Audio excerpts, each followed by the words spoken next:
నమస్తే, సనాతన ధర్మం ప్రేక్షకులకి స్వాగతం. మనతో పాటు ఒక ప్రత్యేక అతిథి ఉన్నారు. వారు వచ్చేసి Limca book of records, India book of records, అలాగే Asia book of records, wonder book of records, ఇటువంటి అవార్డులు రివార్డులు లోకల్ టు ఇంటర్నేషనల్ ఒక సైకాలజిస్ట్ గా ఎన్నో సేవలు అందిస్తూ ఎస్పెషల్లీ ఆటిజం పిల్లలకు సేవలు అందిస్తున్నారు. వారు వచ్చేసి డాక్టర్ కృష్ణ గారు. సైకాలజిస్ట్ గా అంటే విద్యావేత్తగా వారు ఎన్నో సేవలు అందించారు. వారితో మాట్లాడదాం. సార్ నమస్తే. సార్ నమస్తే. సార్, మీరు ఒక సైకాలజిస్ట్ గా జనరల్ గా మీరు ఎలాంటి సమస్యలు చూసి, మానసిక ఒత్తిడి ఉంటుంది అందరికి, ఎక్కువగా మీరు ఎటువంటి మానసిక సమస్యల్ని ఫేస్ చేస్తుంటారు? ఈ రోజుల్లో మానసిక ఆరోగ్యం అనేది సర్వసాధారణమైనటువంటి ఇష్యూ, సమస్య అయిపోయింది. ఈరోజు అంటే మనకి శారీరక ఆరోగ్యం అంటే ఫిజికల్ హెల్త్ ఎంత ఇంపార్టెంటో మెంటల్ హెల్త్ కూడా అంతే ఇంపార్టెంట్. ఈరోజు మేము చెప్పాలంటే day after COVID-19 every day this mental health issues ఏమైనా రోజుకి పెరుగుతున్నాయి. సహజంగా ఎక్కువగా అందరిలో ఉండేటువంటి ఎక్కువ మందిలో ఉండేటువంటి మానసికమైనటువంటి సమస్యల్లో ఒత్తిడి, స్ట్రెస్ అంటాం. ఓకే. ఈ స్ట్రెస్ అనేది సర్వసాధారణం. ఇంకా చెప్పాలంటే స్ట్రెస్ లేకుండా ఎవరు ఏ పనిని చేయలేరు. అదైతే కరెక్టే సార్. మనం కొంతవరకు ఆ స్ట్రెస్ అనేది మనం ఏదైనా అచీవ్ అవటానికి, ఏదైనా ఒక పనిని పూర్తి చేయటానికి మనకి ఉపయోగపడేటువంటి సాధనంగా ఒక స్ట్రెస్ ఉంటుంది. ఇది అందరికీ ఉంటుంది. మార్నింగ్ లేచి మీకు ఉంటుంది, నాకు ఉంటుంది. మార్నింగ్ లేచి ఎర్లీగా మనం ఏదో కొంచెం లేట్ అయ్యమనుకోండి, ఆఫీస్కి మనం వెళ్ళాలి తొందరగా, కొంచెం స్ట్రెస్ పడతాం. దాన్ని మనం కొంతవరకు కోపప్ చేసుకోగలుగుతాం. ప్రతి వాళ్ళు కూడా సహజంగా ఉంటుంది. స్ట్రెస్ ఒకటి ఈ రోజుల్లో ఎక్కువగా పెరుగుతున్నది. రెండోది యాంగ్జైటీ, ఆందోళన అంటాం దాన్ని. ఆందోళన, యాంగ్జైటీ. తర్వాత డిప్రెషన్ ఎక్కువగా. అంటే ఇవన్నీ స్ట్రెస్ పెరిగితే డిస్ట్రెస్ అవుతుంది. ఎక్కువ కాలంగా స్ట్రెస్ ఒత్తిడి కంటిన్యూ అవుతే ఏదైనా ఒక అంశం పట్ల ఎక్కువ కాలం బాధపడుతుంది, దాన్ని డిస్ట్రెస్ అంటాం. దాన్ని ఇంకా కంటిన్యూ అయితే దాన్ని మనం డిప్రెషన్ అంటూ ఉంటాం. మనం సహజంగా అందరం కామన్ గా వాడేస్తూ ఉంటారు వాడు డిప్రెషన్ లో ఉన్నాను. డిప్రెషన్ అనేది చాలా పెద్ద మాట. వాడు జస్ట్ స్ట్రెస్ లో ఉన్నా కూడా కామన్ మ్యాన్ ఏమంటాడంటే, మా దృష్టిలో డిప్రెషన్ అంటే సైకాలజీలో big problem. Depression can leads to suicidal tendency.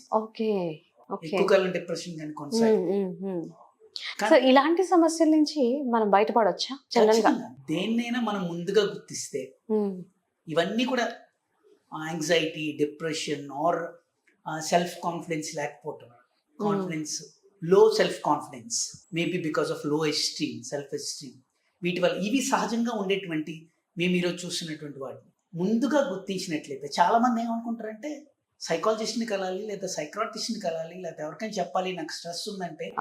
దీన్ని ఏదో పెద్ద మెంటల్ ఇల్నెస్ ప్రాబ్లం లాగా చాలా మంది అనుకుంటా ఉంటారు. దాన్ని ముందుగా గుర్తించగలిగితే ఎట్లాంటి మానసికమైనటువంటి అనారోగ్య దీన్ని ఎలా గుర్తించవచ్చు సార్? అంటే జనరల్ గా మనలో స్ట్రెస్ ఉంది అనేసి మనం ఇప్పుడు సపోజ్ ఒక జాబ్ చేస్తున్న పర్సన్ కానీ, ఇంట్లో ఉన్న ఫ్యామిలీలో మెంబర్స్ కానీ, ఆడవాళ్ళకి మగవాళ్ళకి అందరికీ స్ట్రెస్ ఉంటుంది. దీన్ని ముందుగా మనం ఎలా గుర్తించవచ్చు? చెప్పాను కదా, స్ట్రెస్ కామన్. మామూలు యూజర్ స్ట్రెస్ గురించి వరీ కావాల్సిన పనే లేదు. ప్రతిరోజు మనకు కలిగేటువంటి డే టు డే స్ట్రెస్ గురించి, ఫర్ ఎగ్జాంపుల్ మన పరీక్షలు వస్తున్నాయి, పిల్లవాడికి ఎగ్జామ్ స్ట్రెస్ ఉంటుంది కొంతవరకు. అది అవును, ఈ మధ్య కాలంలో మనం పిల్లల్లో కూడా స్ట్రెస్ చూస్తూ ఉంటాం. చెప్పాలంటే ఈ రోజు పిల్లల్లో డిప్రెషన్, స్ట్రెస్ కూడా చాలా వరకు పెరిగింది.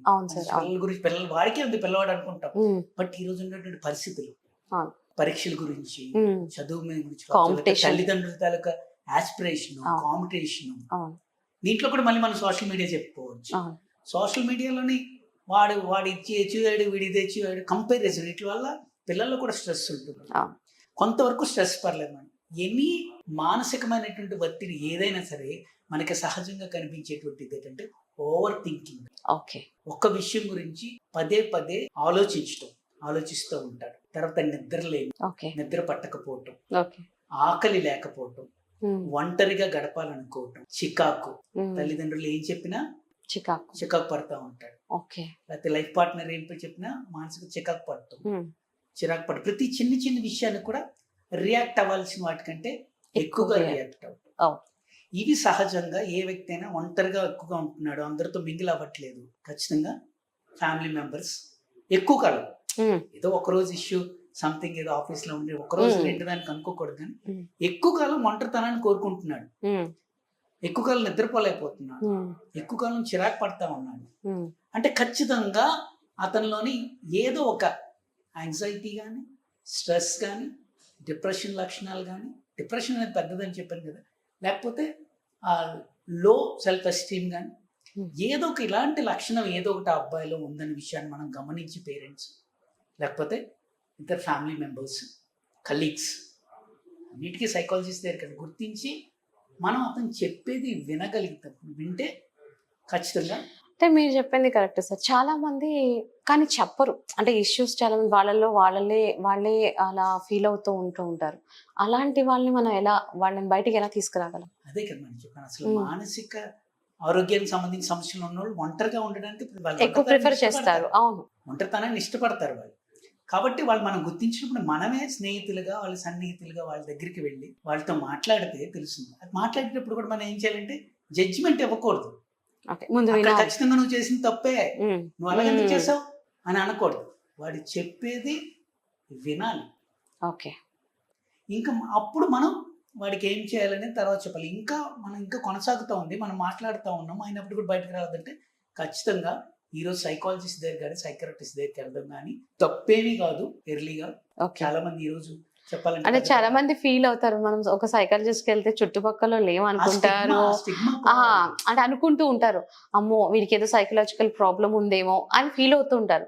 సో ఈ స్ట్రెస్ నుంచి బయటపడాలి అంటే డెఫినెట్ గా ఒకసారి అంటే ఇలాంటి సిచ్యువేషన్స్ లో మానసికంగా ఫీల్ అయ్యే వాళ్ళని ఖచ్చితంగా సో తీసుకెళ్ళటం బెటర్ అంటారు. వెళ్ళాలి, వాళ్ళకే చెప్తే లేదు ఒకసారి కలు. అంటే ఈరోజు మీరు చూసినట్లయితే కొంతమంది సెలబ్రిటీస్ కూడా ఈరోజు మంచి విషయం ఏంటంటే సెలబ్రిటీస్ కూడా ఈరోజు నేను ఒకనొక టైంలో స్ట్రెస్ లో ఉన్నాను, నేను కౌన్సిలింగ్ అటెండ్ అయ్యాను, సైకాలజిస్ట్కి వెళ్ళాను మాట్లాడేటువంటివి కూడా మనం ఈరోజు చూస్తూ ఉన్నాం.